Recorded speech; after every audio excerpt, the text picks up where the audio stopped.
Thank you.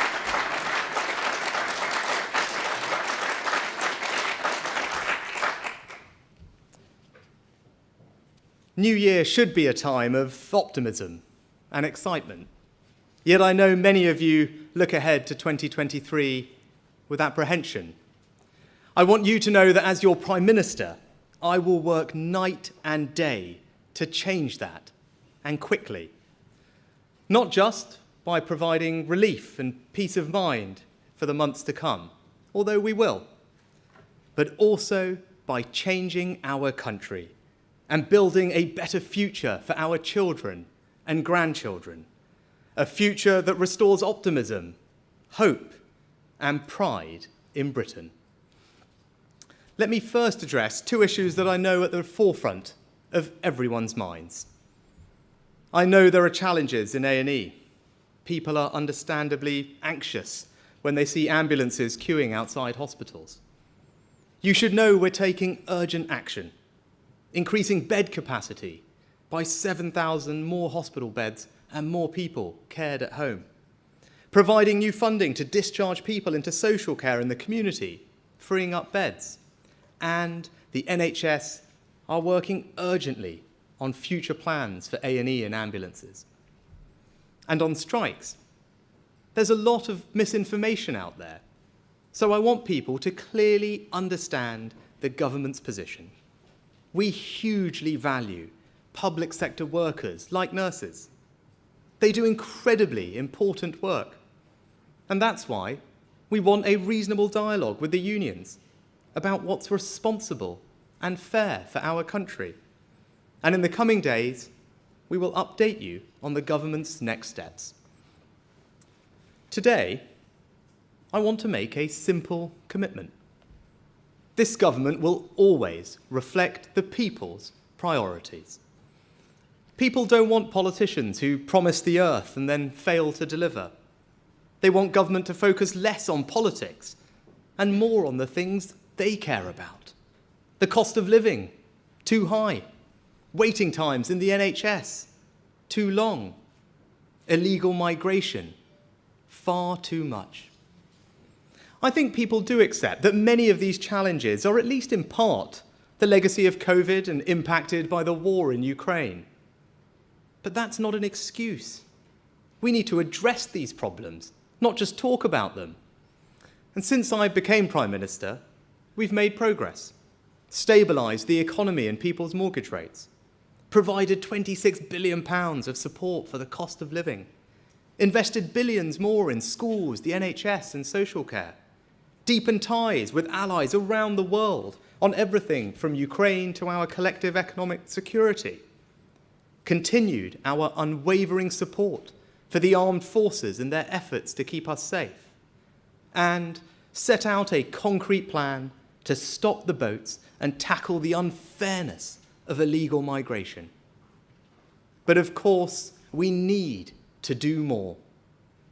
So I want to make 5 promises to you today, 5 pledges to deliver peace of mind, 5 foundations on which to build a better future for our children and grandchildren.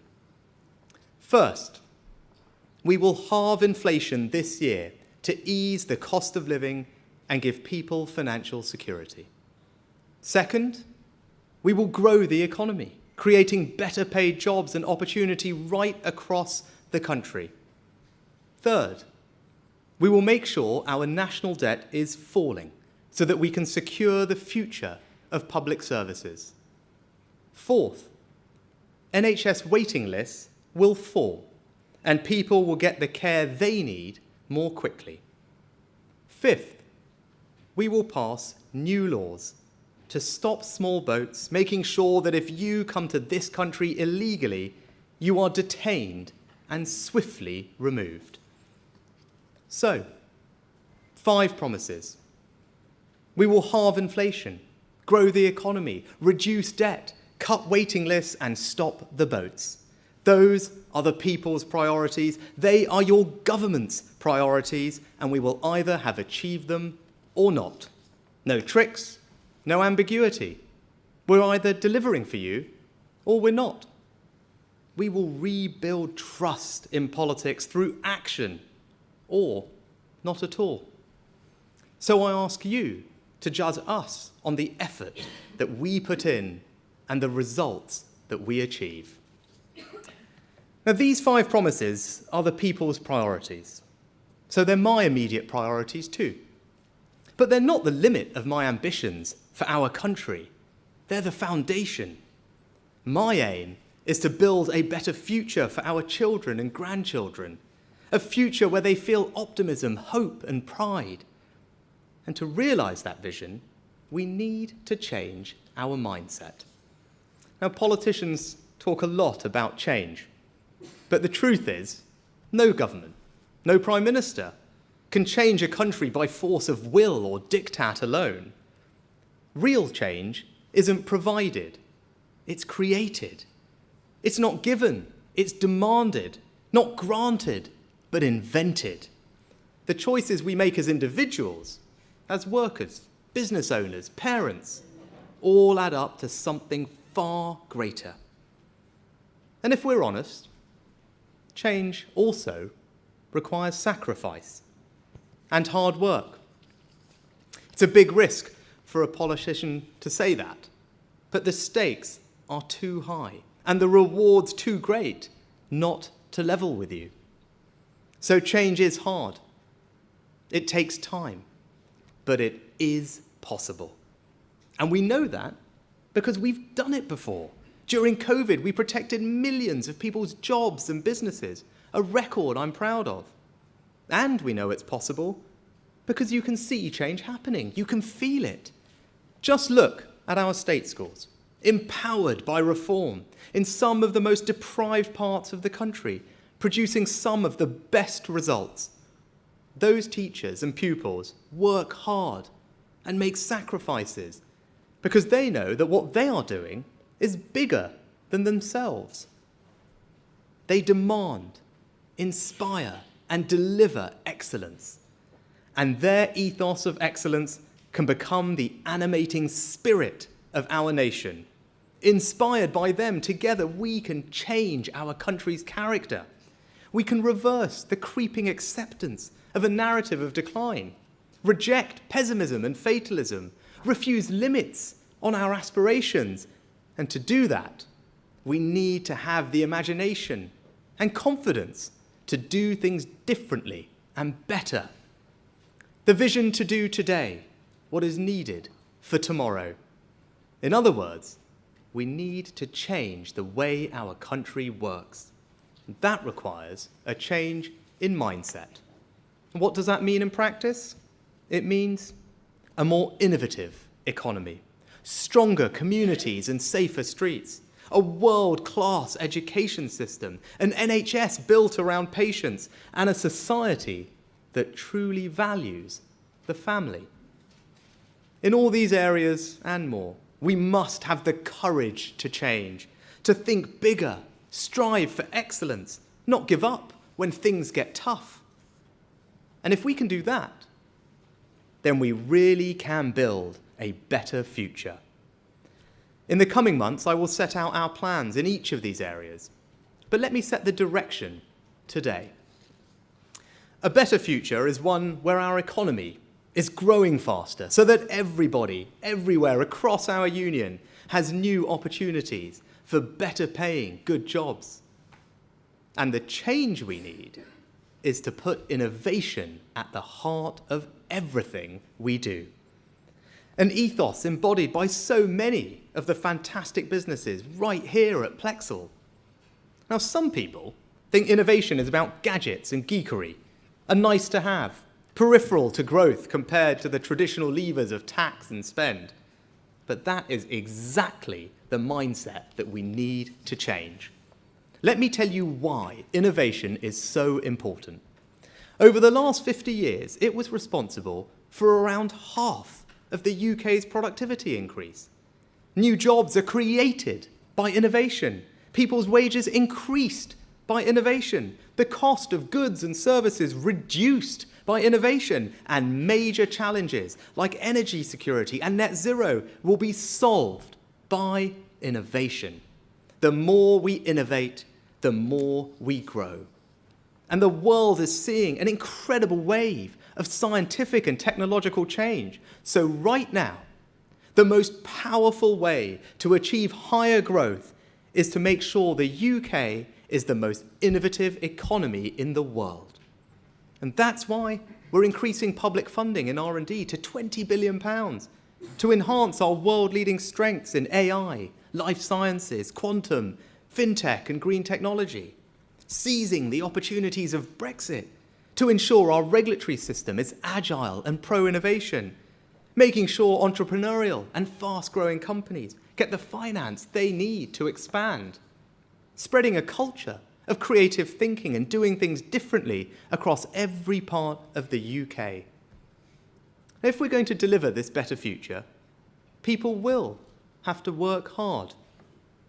But I believe good, well-paid jobs are about more than just financial security. They give people purpose, confidence, dignity, the chance to build a better life from themselves.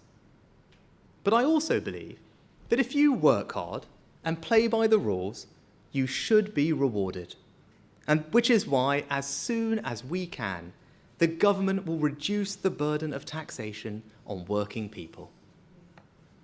And it is staggering that at a time when businesses are crying out for workers, a quarter of our labour force is inactive. So our growth plan will look at how we can support those who can to move back into work, including through the welfare system. Now, all of this will make this country a beacon of science, technology and enterprise, and lift our productivity, raise our growth rate, and create jobs in the decades to come. Good jobs give people pride in their own lives. But a better future also means reinforcing people's pride in the places they call home. And the change we need is to do away with the idea that it's inevitable that some communities and some places can never and will never get better. I love my local community, and it's not right that too many for far too long have not felt that same sense of meaning and belonging. The government can't create it. It's something that we build together. But the state does provide the foundations. So we will deliver on our promise to level up with greater investment in local areas, to boost growth, create jobs, and reinvigorate our high streets and town centres. But all the regeneration in the world won't mean anything unless people feel safe in their communities. So by this spring, we'll have an extra 20,000 police officers patrolling the streets, answering the call for help, and catching criminals. We've got to stop violence against women and girls. And let's be frank, that means men taking responsibility for creating a culture and society where women are safe in their communities and at home. We've got to reduce reoffending because a small number of career criminals account for disproportionate amounts of crime. And we've got to beat addiction because heroin and crack addicts account for almost half of all robberies. Strong communities are also built on values, on the golden rule, treat others as you would like to be treated yourself. But too often, a small minority break that golden rule. They spray graffiti on war memorials, discard needles and nitrous oxide canisters in children's playgrounds, gang together and cause disorder and disruption. Antisocial behaviour isn't inevitable or a minor crime. It makes life miserable for so many, and it can be a gateway to more extreme crimes. So this government will work tirelessly to crack down on antisocial behaviour, giving police forces, mayors and local authorities the tools they need, and giving communities confidence that these crimes will be quickly and visibly punished. Wherever you live in our United Kingdom, you should be able to feel proud of your community, and that's what we'll work together to achieve.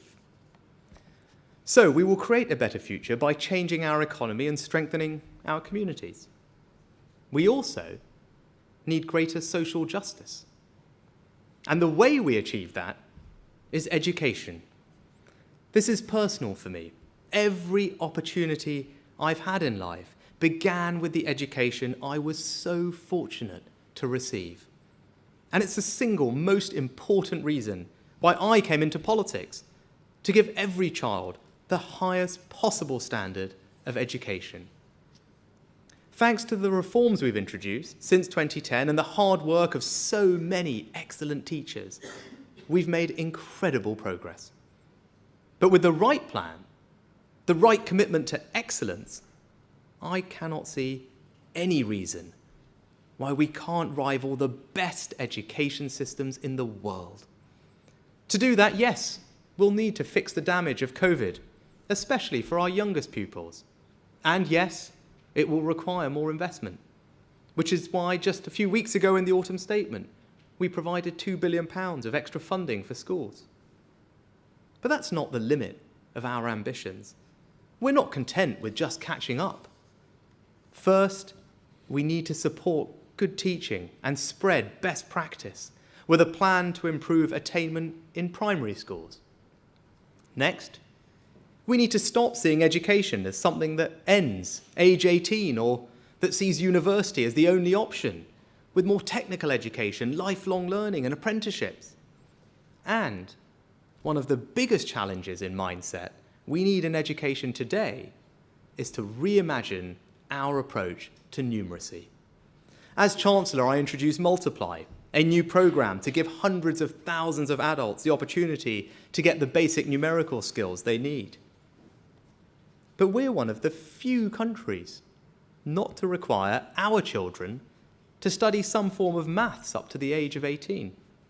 Right now, just half of all 16 to 19-year-olds study any maths at all. Yet in a world where data is everywhere and statistics underpin every job, letting our children out into that world without those skills is letting our children down. So we need to go further. I am now making numeracy a central objective of our education system. Now, that doesn't have to mean a compulsory A-level in maths for everyone, but we will work with the sector to move towards all children studying some form of maths to 18. Just imagine what greater numeracy will unlock for people. The skills to feel confidence with your finances, to find the best mortgage deal or savings rate.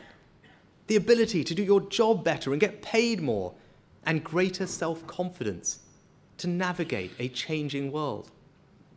Improving education is the closest thing to a silver bullet there is. It's the best economic policy, the best social policy, the best moral policy, and that's why it's this government's policy. Now, as we build this better future for our children and grandchildren, I feel a deep responsibility to pass on a health service that will be there for them, just as it was for our parents and grandparents. When I talk about the NHS, I'm not just talking about a prized public service. I'm talking about my family's life calling. My dad was a doctor. I grew up working in my mum's pharmacy. I saw day in, day out, the devotion they gave to their patients. And my record demonstrates how important those memories are to me. We've significantly increased funding for health and social care, recruited thousands more doctors and nurses, upgraded more hospitals with cutting-edge technology. But COVID has imposed massive new pressures, and people are waiting too long for the care they need. And we're fixing that, but we need to do more. At a time when we're putting record sums into the NHS and recruiting record numbers of doctors and nurses, healthcare professionals are still unable to deliver the care they want, and patients aren't receiving the care they deserve. So we need to recognise that something has to change. Now, it doesn't mean structural reforms to the NHS. We will always protect the founding principles of an NHS free at the point of use. But what it does mean is an NHS where patients are in control with as much choice as possible, where we're comfortable with the NHS using more independent capacity, if that's what it takes to get patients quicker and better care, where patients can access more information and data, allowing them to make more informed choices and hold services to account, and where we will no longer accept unwarranted variation in performance between trusts, because high-quality healthcare should be there for you wherever you live. And as the NHS works with professions to develop a workforce strategy early this year, I've asked them to consider how we can best support doctors, nurses, and other healthcare professionals, like pharmacists, to work more flexibly. We all share the same objective when it comes to the NHS, to continue providing high-quality, responsive healthcare for generations to come, and that's what we're going to deliver. Our vision for change will revitalise every aspect of our lives. Better jobs, stronger communities, world-class education, an NHS built around patients. But family is something politicians struggle to talk about, because you can all too readily be pilloried for being out of touch, or worse, hostile, to those who don't conform to some idealised form. We live in a world today where family can and does take many forms. But whatever your family looks like, it doesn't matter as long as the common bond is love. We shouldn't be shy about it. We cannot not talk about the thing that is most important in most of our lives. Not when the evidence is clear that strong, supportive families make for more stable communities and happier individuals. I wouldn't be where I am today without the love of my family, the kindness they gave me, the sacrifices they made for me, the values they taught me.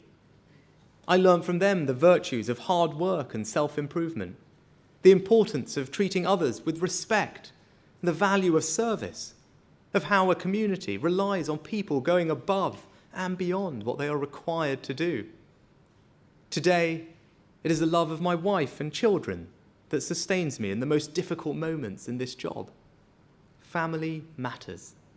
We need to support parents to manage the demands of modern workplaces without weakening the irreplaceable bonds of family life. And we're going to roll out family hubs to offer parents the support they need to raise a child. Because I believe deeply that family, not just government, can help us answer the profound questions we face as a country. When it comes to health, family cares for us when we were sick and old. Family teaches us values in education. When it comes to community, family guides us in right and wrong. And that's why family runs right through our vision of a better future. When I first spoke to you as Prime Minister, I stressed that trust was not given, but earned. I hope that in these first few weeks in the job, I have begun to earn your trust. And I've made 5 promises today to deliver peace of mind. We will halve inflation, grow the economy, reduce debt, cut waiting times, and stop the boats. But I know this is just the start of what we need to do to build a better Britain together. As well as peace of mind today, this afternoon I've also set out a vision for a better future for our children and grandchildren. Now, we're not going to get there overnight, or even in this Parliament, but this is the journey we are on. And despite all the challenges we face, all the anxieties that people feel, I know we can get there. Others may talk about change. I will deliver it. I won't offer you false hope or quick fixes, but meaningful, lasting change. I want people to feel something that they do not always feel today, a belief that public services work for them, a knowledge that if you work hard in the good times, the state will be there for you during the bad, a hope that the world will be better for their children than it was for them, a sense of belonging in the place they call home. I guarantee that your priorities will be my priorities. I pledge that I will be honest about the challenges we face, and I will take the tough but necessary decisions to ensure our great country achieves its enormous potential. I will only promise what I can deliver, and I will deliver what I promise. Thank you.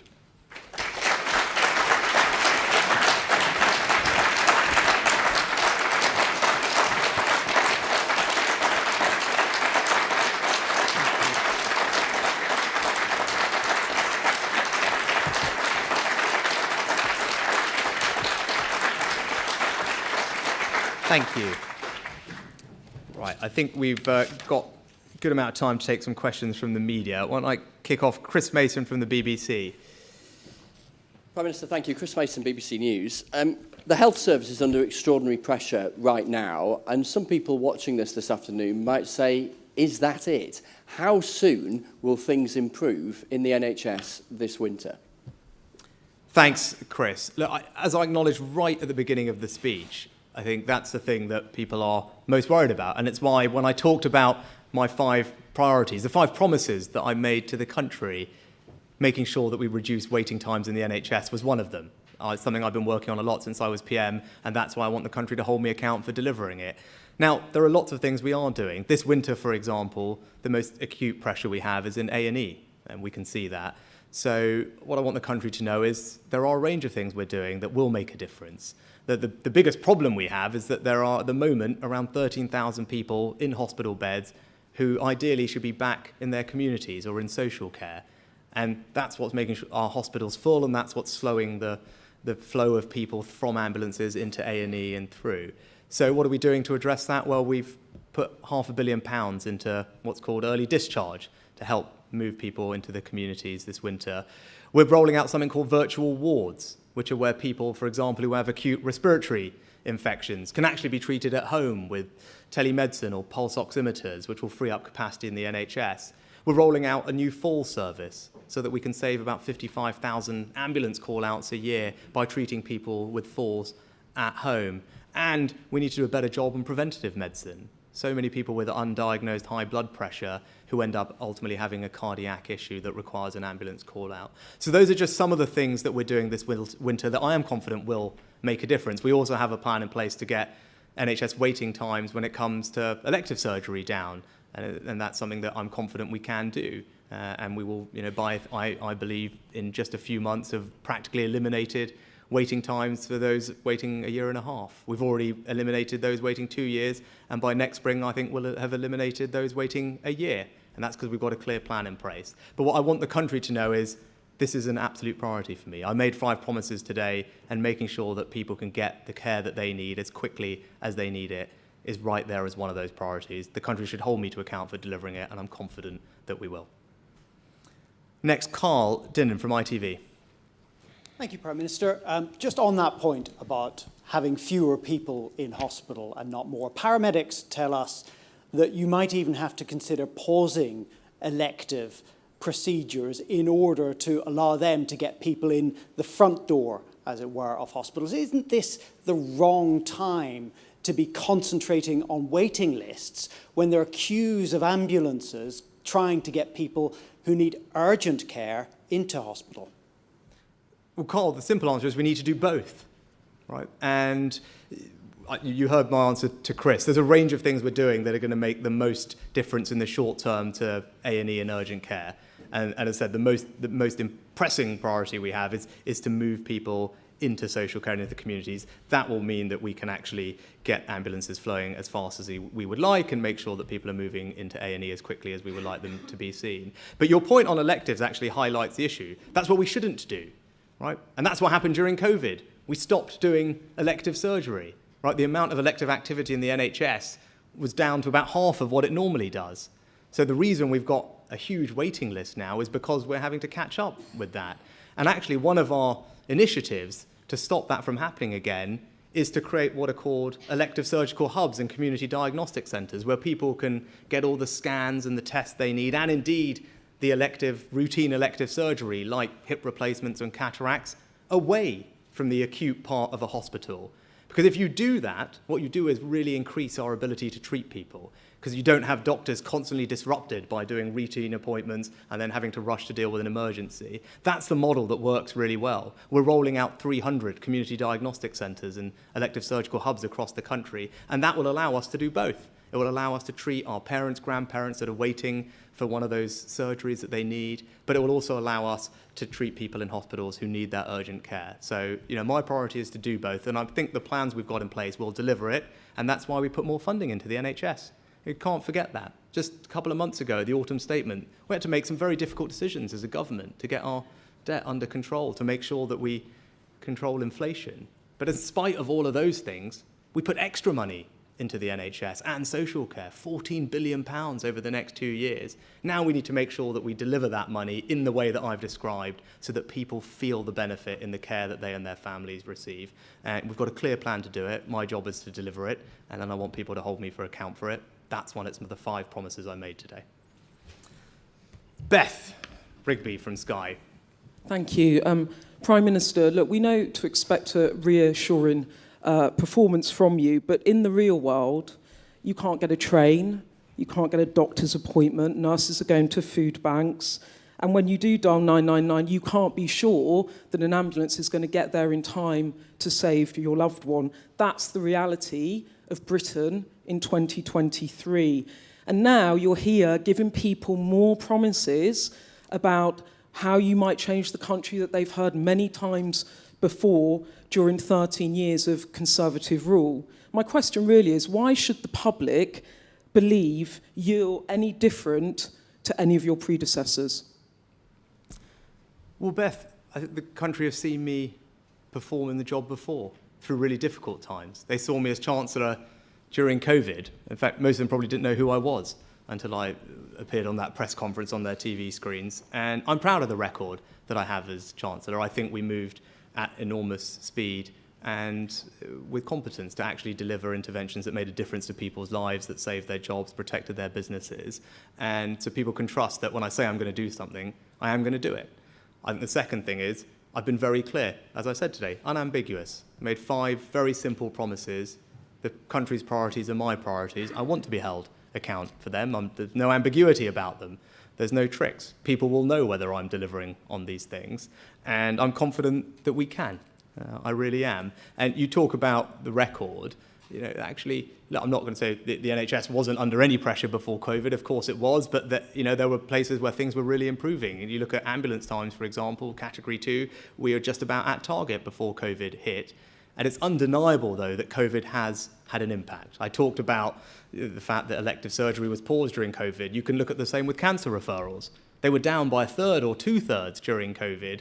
And now, obviously, there are far more than normal, right? So that's why that's not performing as well as we would like it to, but it's improving. So, look, COVID has had an impact. It's not an excuse.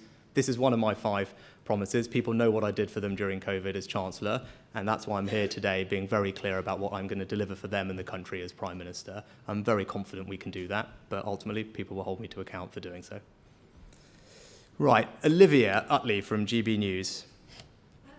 You talked about your plans for the family. You were scrapping the childcare reforms proposed by Liz Truss. Is that really a model for family to improve? So I was very clear about the importance of family to me, and actually I think it's good that we talk about family because it's a wonderful thing that we should talk about more. And I specifically talked about part of modern families today is making sure that we can balance between work life and family life, and childcare is obviously an important part of that. The government and I am completely committed to ensuring good availability and affordability and flexibility of childcare. That's what we're always looking to deliver and improve on the offers that we have. There's a consultation that is out at the moment, and we're in the process considering about some reforms, and it wouldn't be right for me to comment on that now. But the fact that I've spent time talking about family hopefully gives you and everyone some confidence that it is important to me, and we want to make sure that we support families in all their forms, to have happy, fulfilling lives that are filled with love and nurturing for their children in the same way that I was fortunate to benefit from. Gary Gibbon from Channel 4 News. Thank you, Prime Minister. Could I just, in the interest of clearing up any ambiguity, clarify which of these pledges are for this year? Halving inflation this year, you said, in line with most forecasts, including the OBR. What about the others? Growing the economy this year? NHS waiting lists falling this year? You said new laws to stop small boats. Well, maybe you could do that this year, but would you stop small boats this year? And could I ask another question? Over recent months, years, actually, Britain's often been compared with Italy and the political and economic crises that happened there. They've occasionally had, to restore calm, a technocrat who's taken over. Are you our technocrat?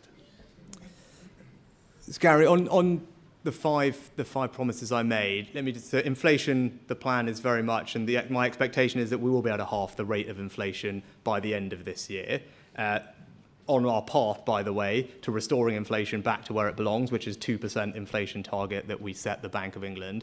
But I'm keen to deliver on the plans that we've set out that we'll see inflation halving, as I said, by the end of this year. And at the same time, I'd like the economy to be growing by then as well. So those two goals are both for this year. In terms of debt falling, we already have got plans in place to make sure that debt does fall in the medium term. The key is sticking to those and making sure that we have the discipline to do so, because that's not always easy, but it's the right thing to do to secure the future of public services and indeed to combat inflation.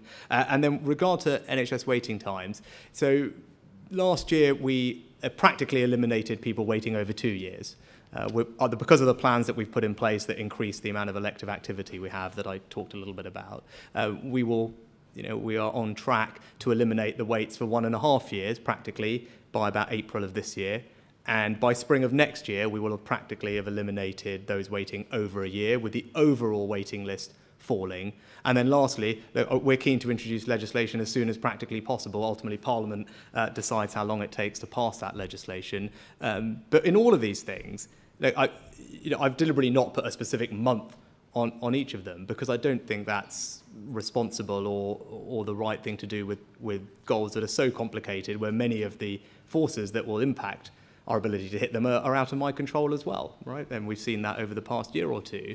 But what I am being very clear about is what I am prioritising, what I am keen to deliver for the country in terms that I think are easy to understand and unambiguous. I fully expect the country to hold me and the government to account for how much effort we're putting in to working on those priorities, which are their priorities, and then ultimately, how and when we deliver them. But that's why I'm being crystal clear about what we're doing and why.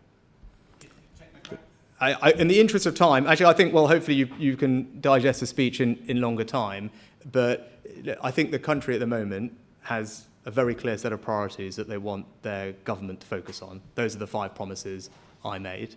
It's about halving inflation, growing the economy, reducing debt, cutting waiting times, and stopping the boats. Those are our 5 immediate priorities. But also today, I sketched out the better future for our children and grandchildren that I want to create. That is not the work of, as I said, 1 year or 1 parliament, but that is the journey that I want our country to go on, and I'm really confident that we can make good progress on that as well. In the interest of trying to get as many of your colleagues in as possible, I'll ask people just to limit themselves to 1 question, if that's okay going forward. Ben Riley-Smith from The Telegraph. Thank you, Prime Minister. 1 question with an A and a B, if that's all right. Your plan for growth, you said you wanted to reduce the tax burden. I know you're not going to set the spring budget here, but how likely do you think it is you might be able to reduce the tax burden with the spring budget? And also you talked about getting people back into work. Could you give me 1 specific policy idea, new policy idea you're looking at to do that? Well, I think, Ben, on both of those, I'm not going to preempt what the Chancellor does in the spring budget. I certainly preferred it when I had his job, when the Prime Minister didn't do that, and I'll try and stick by that. But look, I'd repeat what I said in the speech. I think work is really important. It's important not just because it provides financial security. Of course it does that for us and our families. But I think work provides people with purpose, provides them with dignity and confidence. It's something to be celebrated and rewarded, which is why as soon as we are able to, I want to cut taxes on working people. That's something that I think the Chancellor is also aligned on. But right now we've got a set of challenges that we're grappling with, and that's a priority, as I've outlined. And with regard to inactivity, there's a range of things that we are looking at that the Chancellor and the Work and Pension Secretary are working on together. And there's, again, with all of these things, there's no one thing that will make the difference. There's probably a range of things. But as I mentioned in the speech, we need to look at how our welfare system is operating, and is it operating in the way that we would like, to make sure that we are supporting, incentivizing people who can be to be in work. And that's the work that we started some of, but clearly there's lots of options that we can look at there, and that's why I mentioned it specifically. But as I said, the budget is a time for these types of things, and the Chancellor will make those announcements in due course. Steve Swinford from The Times. Prime Minister, you've said that you want to stop the boats. Can I ask, what exactly do you mean by that? Or do you mean that there will just be fewer small boat crossings, just to get some definition around that key delivery target of yours? Yeah. So, Steve, I think ultimately the country will judge, as I said, right? The country will be the judge of whether we as a government are straining every sinew to focus on their priorities and deliver meaningful progress and change on them. Now, when I made a statement in Parliament last month about small boats, I went out of my way to say, look, this is not an easy problem to fix, right? And it's not one that we can fix overnight, and it requires lots of different things to be changed. Now, we've made progress on that already. The new deal with France means that there's 40% more patrols happening in France, which is making a difference to us. The new deal with Albania will enable us to return more illegal migrants who have come here from that country back to where they're from. They accounted for a third of all small boat crossings in the latter part of last year. So that can make a really big difference. But the most important thing we need to do is pass new legislation. And we want to make sure that that new legislation means that if you come here illegally to our country, you will not be able to stay. You will be detained and swiftly removed back to a safe country or your own home, if that's appropriate. That's the type of system that I think makes sense. I think it's an extraordinarily common sense. I think everyone watching will think that's the type of system we should have. But as we've seen already with our Rwanda policy, there are plenty of people who will try and stop that from happening. But what I want to make sure that the country knows is I'm working day and night to deliver that system, and the next step on that journey is to introduce new laws that will allow us to put that system in place. But that is not going to happen overnight, but that is what people will see us working very hard on in the coming weeks and months. Jason Groves from The Mail. Thanks, PM. Don't you have to resolve the strikes that are going on if you're going to get peace of mind and get the growth that you want? And how are you going to do that without paying people more? Do you think you can legislate your way out of this problem? Well, thanks, Jason. Look, on strikes, I really want to make sure the country and everyone understands the government's position, and that is that we hugely respect and value the work done by our public sector workers across the board, but obviously nurses are a part of that as well, and a special part of that. And I also want everyone to know that we're very keen on dialogue.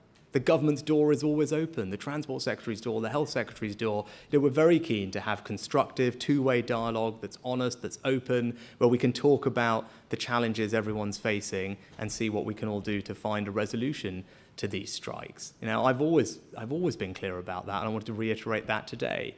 Now, I've said in this that you'll hear more from the government in the coming days about our approach. But my view is, people should always behave reasonably and fairly, and make sure that what we're doing is centred around what's responsible for the country, what's affordable for the country. I think that's the right dialogue to be having, but I hope we can have that dialogue. But I've also said, much as I celebrate and value the work of unions in our society, they play an important role, and people should have the right to strike, that has to be balanced with the right of the British public to be able to go about their lives without suffering completely undue disruption in the way that we've seen recently. And that's why I said we will introduce new legislation that restores that balance and crucially protects people's lives as well as their livelihoods. But you'll hear more from the government in the coming days on that. Ryan Saby, The Sun. Prime Minister, you recently said that you had 2 years to turn things round. Today you say, judge me. If you don't get your priorities right and get things done, will the public have every right to send you packing? Well, Ryan, the British public will make their decision, right? Like, my job is to deliver for them, right? And my job is to deliver for them on their priorities. I believe the country has 5 priorities. That's why I've made 5 promises today. Right? 5 very simple things that everyone can understand. Halve inflation, grow the economy, reduce debt, cut waiting lists, and stop the boats. 5 promises that I have made, 5 things that my government will focus relentlessly on to make a difference to people's lives. But also, those things are the foundation of the better future that I want to create for our children and grandchildren. Right? They're not the end of my ambition, they're the start of my ambition. And that's why today I've sketched out what that better future looks like. And although we're not going to get there overnight, the things that I talked about are the immediate priorities for us to deliver. I'm confident we can make progress towards that better future as well. And I'm not focused on the politics, I'm not focused on anything else. I'm just focused on delivering on the things that I think are important to people. And that's what I get up to do every day, and that's what the rest of the government does as well. George Parker at the FT. Thank you, Prime Minister. You said at the outset that you wanted to bring peace of mind. I think you're probably aware that in one area at least you're creating more uncertainty and distress, and that's in the area of revoking or repealing up to 4,000 pieces of EU legislation by the end of the year. 12 organisations from the TUC to the Institute of Directors pleaded with you last year to abandon the end of 2023 deadline. Why don't you give them that assurance today that there won't be this huge upheaval at the end of the year? Well, George, in my speech, I talked about the future economy that we need to build, right? And it's an economy that's built on innovation. That is the best way for us to raise our growth rate, which is something I know everybody wants to see. And a big part of that is making sure that we do seize the opportunities of Brexit and make sure that our regulations are agile, that they support innovation, and do so particularly in the growth industries of the future. And that's why the Chancellor's talked about delivering exactly that, whether it's in AI, whether it's in quantum, whether it's in life sciences or fintech. And I think that's really important, and we are going to deliver that. And if we do, that's how we create jobs in every part of our country. That's how we make sure people's living standards rise. It's how we spread prosperity. It's how we are competitive around the world. So it's an important part of delivering on making sure that the UK is the most innovative place in the world. And we have new opportunities and freedoms to do that, and we are absolutely going to seize them to deliver for the country. Pippa Creer from The Guardian. Thanks, Prime Minister. You say that nurses and NHS staff are special. All the polls tell us that the public overwhelmingly agrees, but also that they support the strike action being taken by nurses and hospital workers. You also say you're keen on dialogue with the unions. So can you explain why you aren't willing to negotiate their pay? And would you look again at nurses' pensions, bonuses and holiday pay instead? And finally, can you rule out raising NHS staff salaries by just 2% next year, as you're reportedly planning? Thank you. So Pippa, of course the NHS is special, right? It's special to me because of the family that I grew up in, but it's special to all of us because of the care it provides us at times when we really need it. And I'm really grateful to our nurses and everyone else in the NHS for the incredible job they do, particularly over the last couple of years, which has been trying for them because of COVID. And when it comes to dialogue, I'd repeat what I said before. The door is always open for dialogue. The Health Secretary was out this morning talking to healthcare workers. The Rail Minister is sitting down with transport unions early next week. And we're always, as I said previously, that we want to have good two-way, open, honest conversations. Those have to be rooted in what's reasonable, what's affordable, what's responsible for the country. And I'm keen to have those conversations. There's lots of things that we can talk about. And I'm hopeful. Well, as I said on pay, as conversations need to be based on what is affordable. I think a 19% pay rise is not affordable. I don't think anyone thinks that a 19% pay rise is affordable. But that doesn't mean we shouldn't have dialogue, that we shouldn't have conversations. You talked about next year. We're about to start a new process for pay for this year. That's exactly the kind of thing that we should be sitting down and talking to the unions about before everyone submits evidence to that independent process to understand where we're all coming from. And as I say, we'll be setting out more of our plans in this regard in the coming days. Kate McCann, Talk TV. Thank you, Prime Minister. You've made 5 promises today, but your predecessors also made a promise, a big one, to reform social care, and you were part of the government that were supposed to deliver on that. They've rowed back. You are accused of doing the same. Now, you've just accepted that one of the biggest challenges the NHS faces is social care.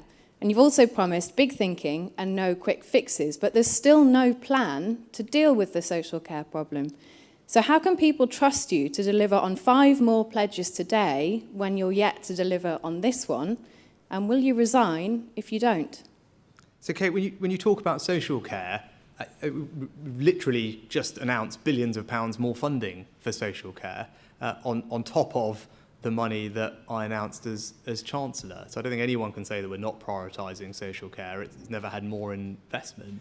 And the reason it's so important is because not only do people deserve and need high quality social care, but it is the cause of many of the delays that we're seeing in our urgent care departments and our A&E departments and with ambulances, because as I said, we've got 13,000 people occupying hospital beds that ideally should be back in their communities or in social care settings. So it's a big part of how we actually improve emergency wait times. That's why we've prioritised it, and that's why we have a discharge fund for this winter particularly to do exactly that. It's why we're investing in the social care workforce, something that they've cried out for rightly for years.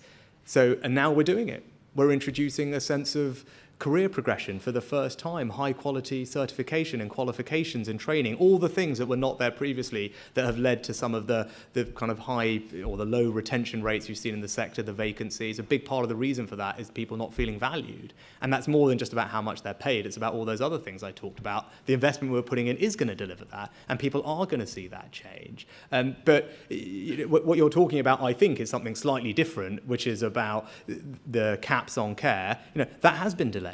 Yes, because right now we have got an enormous priority, as we're all seeing on our TV screens, and it's important that we fix that priority. And as actually many in local government called on us to do, was to delay those reforms so that we could focus that same money, which by the way is still going into social care, but is now being used to deal with the immediate pressures that we're facing. That's the right thing to do. I think everyone agrees that that's the right thing to do, because we can't do everything. And right now, actually just creating more social care capacity, making sure that our social care workers are properly valued, have the respect that they deserve, the career progression that they want, those are the right priorities. And not only if we do that will we improve social care in this country, we'll also improve the experience people are having currently with ambulances and A&E, and I'm confident that we can make progress on that. Andy Bell, Channel 5. Thanks, Prime Minister. To all those people who are worried about the state of the NHS, to all those people working in the NHS who wonder if it can keep going, are you really saying there's no more money? You've had what you're getting. It's been announced there isn't going to be any more. Now you get on with it. Is that what you're saying, in effect, to them? Well, Andy, I'm saying a couple of things. First of all, thank you for the incredible job they do. And I know that over the past 2 years, we all know that. And also I grew up in an NHS family. So I know how important high-quality healthcare is to people. I saw my parents doing it day in, day out for decades. And with regard to resources, it's right that we fund the NHS well, and we are. And that's why, in spite of the difficult decisions we had to make elsewhere, we have found extra money for the NHS and social care. And I think that was recognised by many independent people at the time of the autumn statement, that we had prioritised the NHS, that we had listened and put more funding in. Now, a conversation of how that funding is split up and how much should be on pay versus actually having more nurses, or how much should be going on more diagnostic equipment, right? Those are the decisions that we and the NHS are making. That's why we have an independent process on pay, rightly, that the RCN, I think, were one of the people, they called for it in the 80s, that there should be an independent pay review body process, and the government has respected those decisions. Right, those are independent processes. They make recommendations to the government, in many cases higher than what the government initially suggested, and higher than what many people in the private sector are receiving, but accepted them in full because that's the right thing to do. But as I said previously to Beth and others, and to Pippa, we're always happy to have a dialogue. The door is always open. We're talking about the process for next year. That's exactly the kind of thing we should be sitting down and talking through. And it's not just about pay. I'm sure when you are out and about talking to whether it's ambulance workers or others, there's things about how their job is working that they would like to see improved, right? And that's some of the things that we did with nurses in the past. They wanted to see more support for their professional development. You know what? We instituted a £1,000 training budget, something the RCN really wanted us to do. It wasn't about pay, it was about supporting nurses once they qualified to be upskilled, to learn more and to train more. So we put a £1,000 training budget for every nurse and midwife, right? They wanted nurses' bursaries.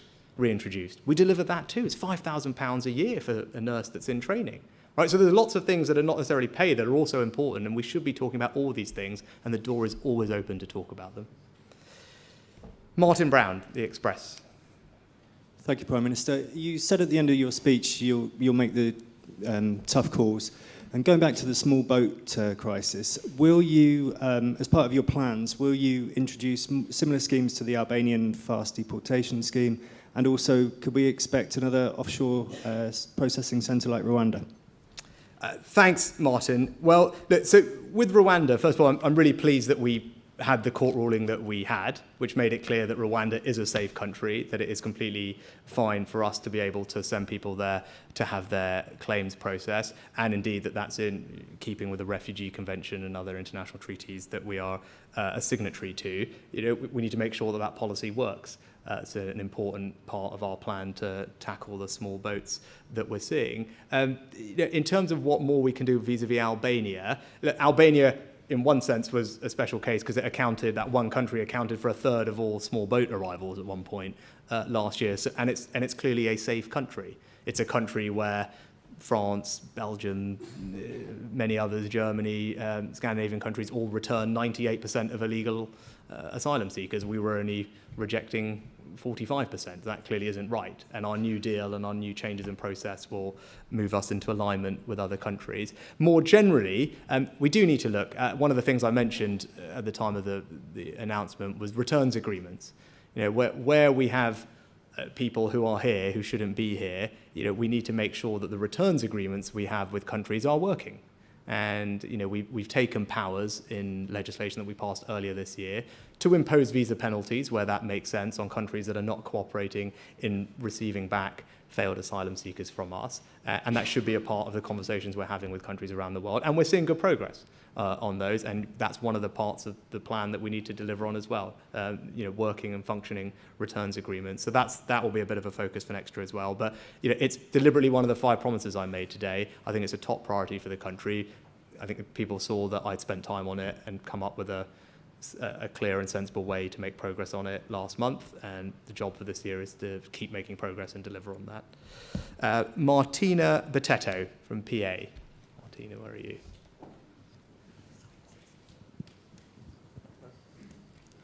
Thank you, Prime Minister. You want to introduce new laws to stop illegal migration, but why is more legislation necessary given the Nationality and Borders Act was recently passed? Is this an admission that the laws passed by the previous Tory government have failed to do what was promised? So, Martina, I just want to make sure that we fix this problem.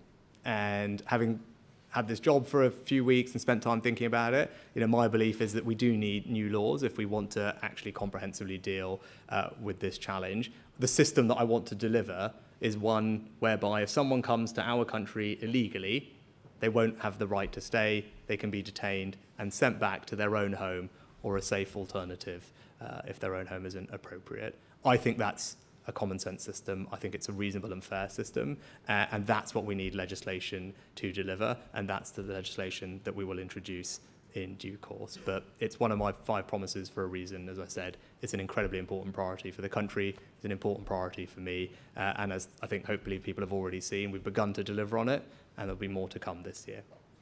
Brilliant. Well, thank you very much all for your time. It's been a great pleasure, and have a good 2023.